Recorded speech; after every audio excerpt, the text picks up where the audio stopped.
Hi guys, this is Andrea from Aussie Health Co. Today we're going to be talking about stress and anxiety and the impact they have on the health of your digestive system. With me is a special guest, Dr. Richard Johnson. Dr. Johnson is a Harvard graduate and has been teaching university and community classes for over 50 years. He is trained in a technique known as mindfulness-based stress reduction and is currently a senior teacher at Mindfulness Northwest in Seattle, Washington. Dr. Johnson, thank you so much for joining us. Hi. I'm wondering if you can just give an overview of how the gut is related to stress and anxiety and how they affect each other. Well, the stress response comes in from whatever is bothering us, something we're aware of or not aware of. And it's a wonderful response when it's needed. When there's an emergency, you're driving down a road, and all of a sudden the car is coming toward you, you need to react immediately. And you can't think it through, you just have to do it.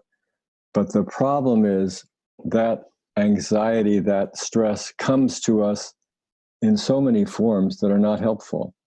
And the more chronic it is, the more that bothers our whole system.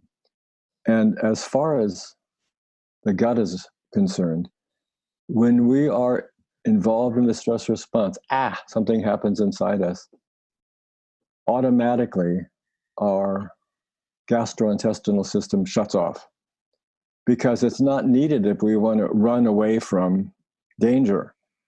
The body is elegantly constructed for saving us from saber-toothed tigers, but it isn't elegant when it comes to chronic stress. So inside the body, we keep shutting off our gastrointestinal system. We just keep shutting it off.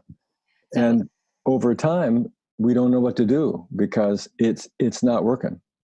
So I have a question because I think a lot of people may say, well, I'm not stressed. I don't have a high intensity job or any, I don't experience this. I don't experience anxiety. So what are some examples of maybe unconscious stressors that a lot of people have that may be contributing to gastrointestinal issues or problems?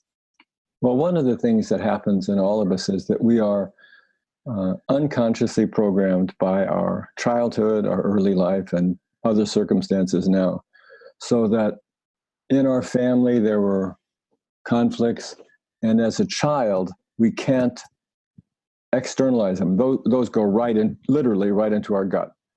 So when a child is having to leave school because they feel terrible, some of that is emotional. So it's a way of studying ourselves. We need to look inside ourselves and see what happens when somebody says something. Somebody says,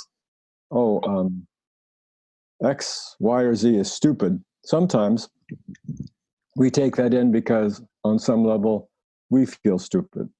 There are all kinds of clues around us that can do that. And then inside us, if we drop something, then all of a sudden we can say, oh my gosh, what's wrong with me? Why did I do that? I've dropped 3 things today. Or when somebody calls and I just don't seem to handle it very well. Or anxiety about speaking with somebody new or going to a party. There's just dozens of things that are inside us that we don't easily recognize. So watching the body, feeling our shoulders, our neck, our gut, our lower back, all of these different parts of the body are talking to us, but we tend to tune that out. So listening to the body is the most helpful clue we can have to what's going on inside us. So I know that you've talked about some of the physical manifestations of stress, such as headaches or sleep problems or weight gain or stiff muscles, but what are some of the actual examples where somebody could experience stress and not really think of that as a stressful situation, like, a family issue or a pain or something like that? Are there some more examples? Yes. Well, one of them, I think, is social media. We want to present ourselves in a certain way, and other people are doing that. So we get on those media, and it really is interesting and fun and turns on certain positive chemicals within us. but still, overall, it's a social situation. And in social situations, there can be gut-wrenching reactions or just mild ones. 40% of Americans report anxiety, and it's so much the air we breathe that we don't even notice it.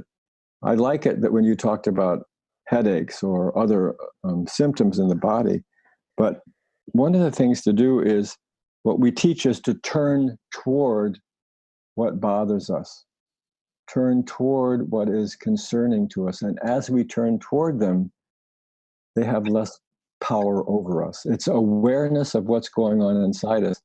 That's where most of our stress comes from, is what's inside us. So you would say the first step to coping or dealing with anxiety, which is to become aware of and sort of acknowledge it, where it sits with us in our bodies and also just our environment. Absolutely. I'm walking along and somebody I know, I smile and say hi, and they hardly acknowledge me. That doesn't sound like a big thing, but it can feel like a big thing. So that's very important. So when I say, oh, Jack, Joe, Sally didn't pay attention to me, I feel left out. Going through the thoughts about that, looking at the emotional response, mild to medium, probably stress inside us, some reactivity, fight, flight, or freeze. Those are all inside us. So beginning to feel those, turning those over in our mind's eye, looking at emotions and then looking at the body. Our emotions, our bodies, and our thoughts have clues. So we know the first step is acknowledging it, becoming aware of, and then what are the subsequent things you can do to heal and be kind to your gut and learn to really cope with stress and anxiety? One of the most valuable things is paying attention to the breath. My breath can be shallow, it can be deeper, it can be in the middle. So I can watch my breath. And one of the simplest things to do is to take some deep breaths. Just breathe in. We could do that now. Do you feel like just taking a few moments just to pay attention to the breath? Feel where you feel right now. Let's do that. Feel what you feel right now, whatever it is in this moment. Just notice whatever's going on inside you. Emotions, body, thoughts. Just notice. Now let's take together 3 deep breaths. All the way in, all the way out, in your own rhythm. Just a few more times. Now, I invite you to pay attention to how you feel after these few breaths. Is there a change? Is there a difference? For most of us, there is. Our blood pressure goes down. We feel more a sense of well-being. But whatever it is for you, these 3 breaths can be so precious, and look how little time they take. I think a lot of people assume that if they're going to take any sort of time or meditation or whatever, it has to be a long time or has to be a certain amount of minutes they allot. And from what I hear you saying, it doesn't have to be a long thing. It can be a short thing to just sort of center yourself. In our mindfulness classes, we teach 2 kinds of mindfulness. One of them is called formal practice, where you sit down for 10 minutes, 20 minutes, and you meditate. One of them is breath awareness. We just did breath awareness, but it can be longer. You keep bringing your awareness to the breath, and the mind wanders off somewhere else, into the past or the future, and you come back. So formal meditation is very helpful, and it takes time. What we just did was informal practice, because in the midst of our lives, we can take a breath, we can stand up, and then as we're standing up, feel our feet on the floor. And the sensation of the feet can bring you to this moment. We can pay attention to sounds. There's sounds coming in, the sounds of outside, the sounds of inside my body.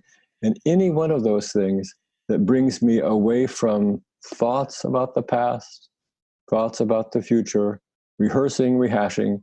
When we do that, we can have a moment of relaxation or a moment, whatever it is inside you, something, it's taking a break. Most of us don't know how to take a break.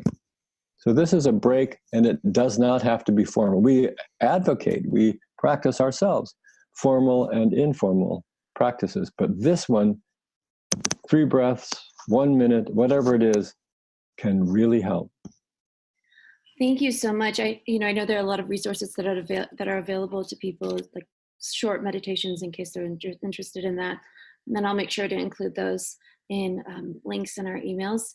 And I really appreciate you being here and sharing all of your knowledge about this. Sure. Thank you so much. You're welcome. If you have any questions or comments, please feel free to visit our website or email us at hello@aussiehealthco.com.